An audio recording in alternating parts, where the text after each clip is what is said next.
Hello and welcome back to 4-Bit. I'm Christian and we've had a change of scenery. We're out in the barn now. I was kicked out of the garage. I don't know why, but I was.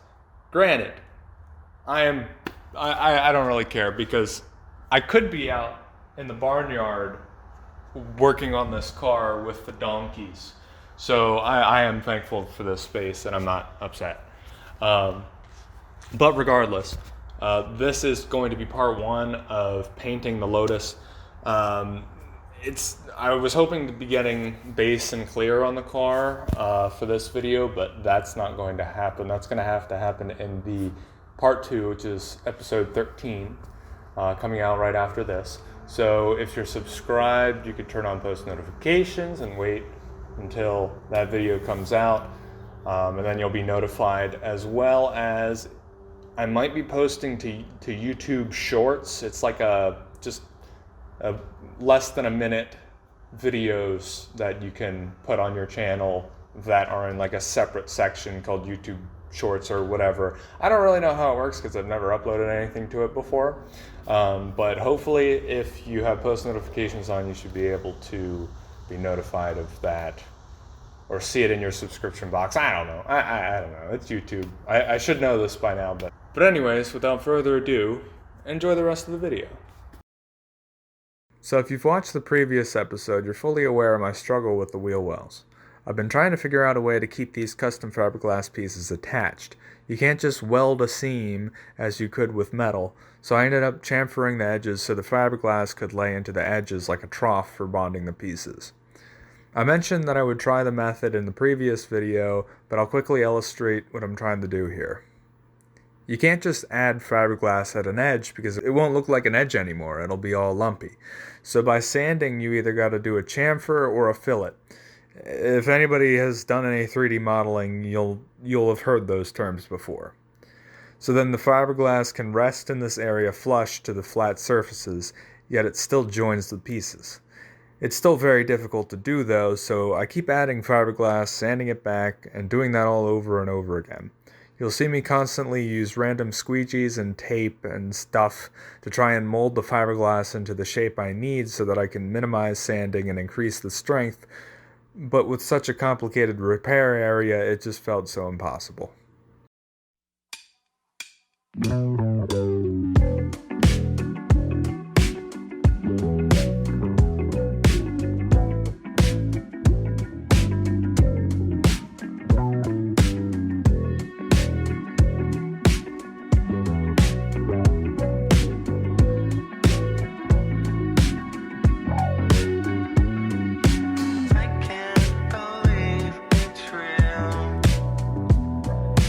Hope to find another day.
I took Ethan and Hunter's advice again and used the bedliner spray I was going to use for the fender liners to spray on the fender wells I just worked on, because not only will it protect it against rock chips, it'll also make it much easier to paint, because trying to get around these hoses and hard lines without paint running would be impossible.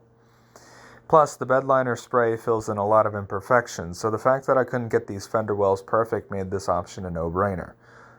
So I bought some trash bags and used them with the tape to mask up the area I planned on spraying. It took some getting used to spraying bedliner, because to get the texture you want, you actually have to spray further back than normal, otherwise it gets too flat and glossy. I thought the result was really great though, and so I switched to the back of the car to fix the back wheel wells and prep them for the same treatment.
I then began masking the body of the car to prepare for primer, which we'll be revising later on.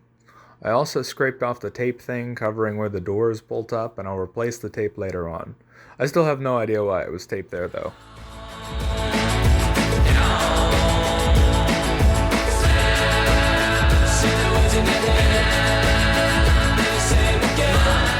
Briefly, I switched to drilling out the thread inserts for the widebody kit, and this way we can put the new hardware in later on.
While the one hole where the bolt and thread insert got ripped out in the accident did require fiberglass repair, the other holes left from the previous owner's original attempt at drilling were actually fixable by me taping behind the hole and putting fiberglass filler in it, then covering it with tape on the other side to make it flat. This left only one set of holes for the correct placement of the fender flare, although in part 2 I'm probably going to redo the holes altogether so that the fenders are properly aligned. But for now, I'm just sanding by hand with the DA to prepare the skirts for primer.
I have exhausted my stay in this garage, and I am being told to leave to the barn.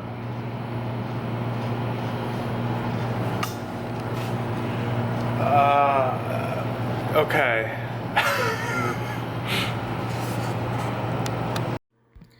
I began my migration to the barn by putting the wheels on the car and temporarily rigging the battery into a position where I could just drive the car to its new resting spot.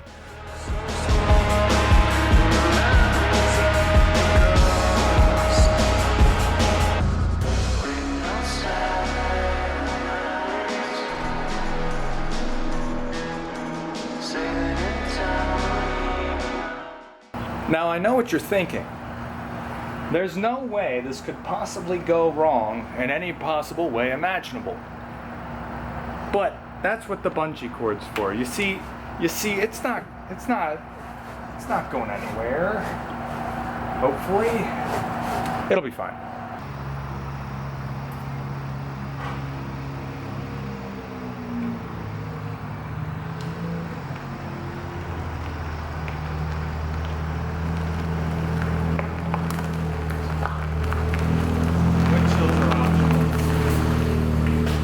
I spent the afternoon moving everything into this new space and organizing most of it where I could.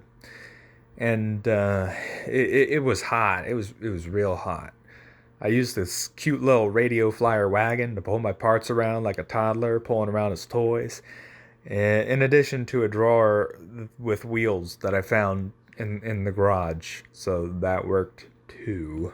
Thankfully, I grabbed an old fan to cool the place down, although it doesn't really do anything, like, at all. An interesting feature of this barn is that no matter what time of day, it remains probably about 10 degrees hotter inside, regardless of whether I have the doors open. So I was cooking. But it also occurred to me that the single light bulb on the ceiling was completely useless, so I temporarily hung the spotlight and began to make my paint booth I bought some PVC piping for. The benefit of my design here is that I assemble and then disassemble the whole thing and store it later if necessary. I bought 15 10-foot pieces and cut them into 7 and 3 feet, that is, in the Paul B parking lot, which didn't go well because the stupid $20 tool I bought didn't cut them. It didn't work, and that was a rough night. So shout out to Trevor for bringing me a random reciprocating saw. Thank you, Trevor.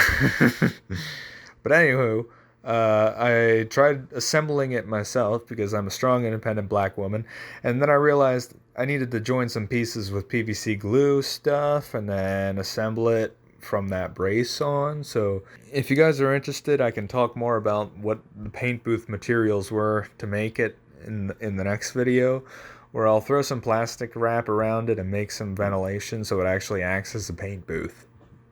But for now, it just serves the purpose of lighting, where I hang the lights Hunter got me for the garage.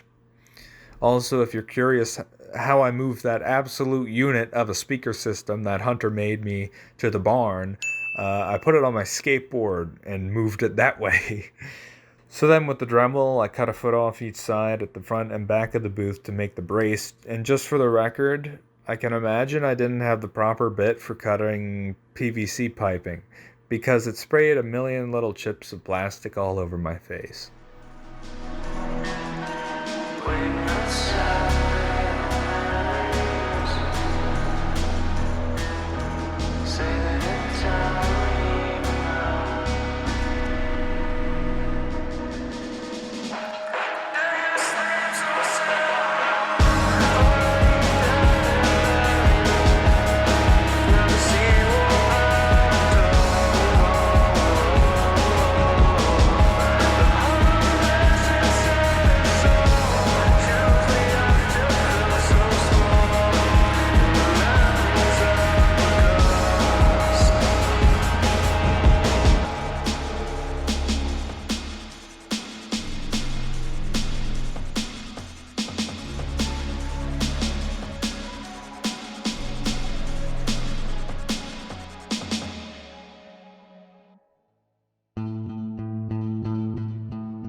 I turned the fan on and then sanded the primer on the car briefly just to see if the airflow prevented the dust from landing back onto the car, and it did. It's kind of cool.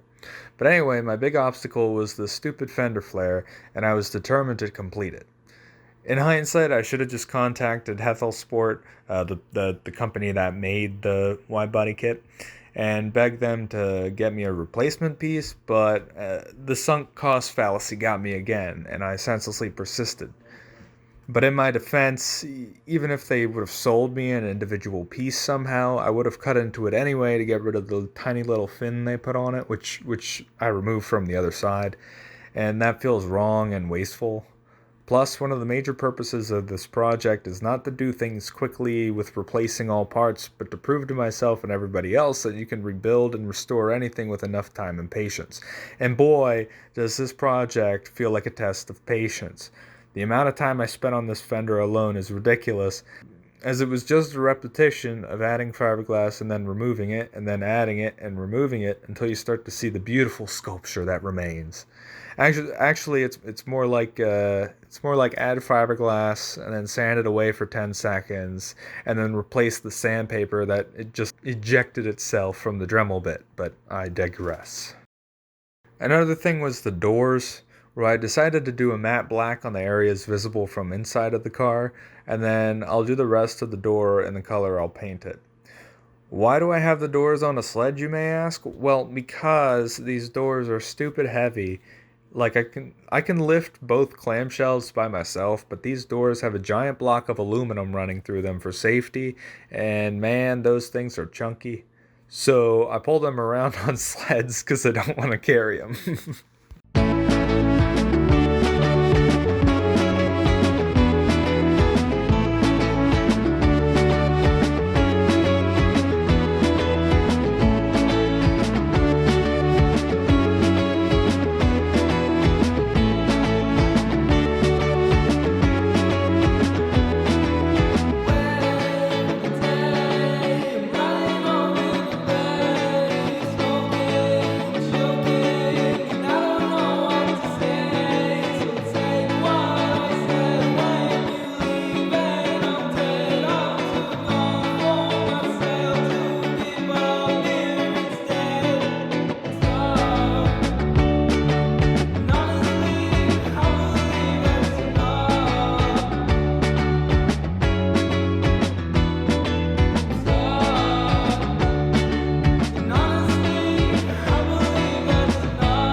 I can appreciate how adventurous this guy is. Like I can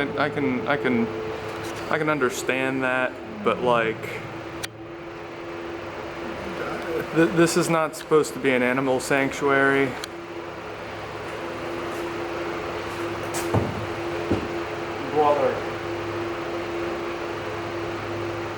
Brother, this is gonna be a problem.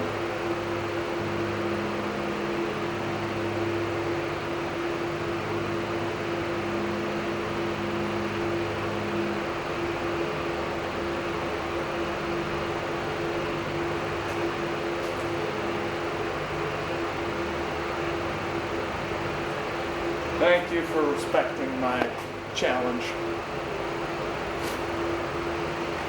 Please don't come again.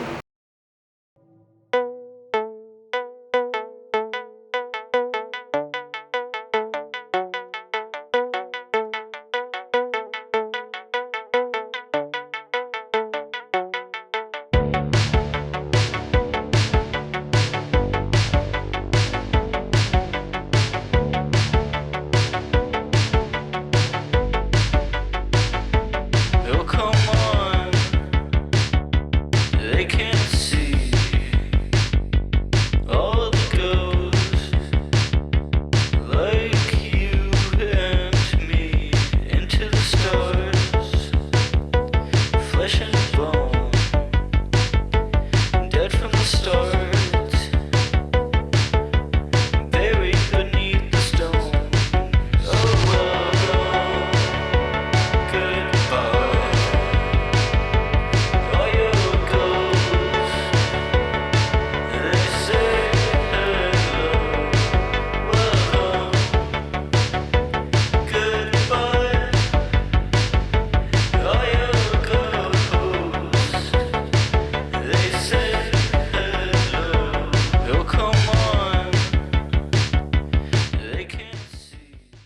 A little Christian Weber trick I'm using here is temporarily holding the fender in place with the plastic wrap covering the primer of the clam, allowing me to mold the exact shape of how the fender meets with the clam without getting fiberglass or fiberglass filler on it.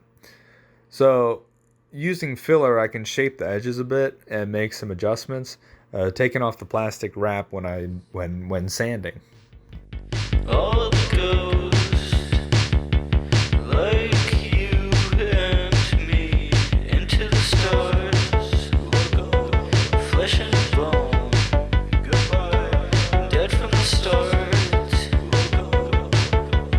Buried beneath the stones. Goodbye.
I mean, it's not perfect, but we'll do a lot of revisions to it in the next episode. But considering this one on the left started out as pretty much nothing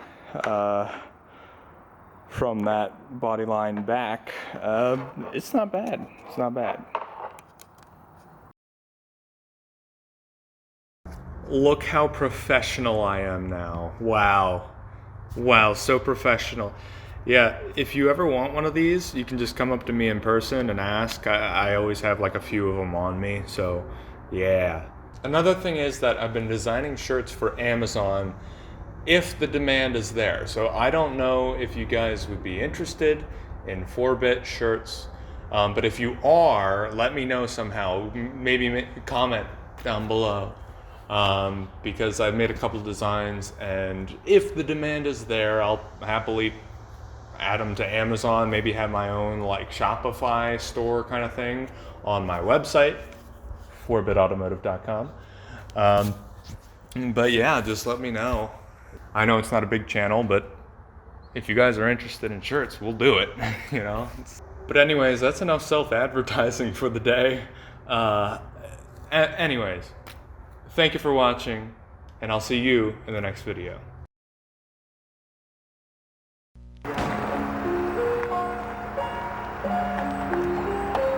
Ooh, that's enough. That's enough clearance. Oh, that is insanely close. It works. Because it needs an alignment, so it's not going to be perfect.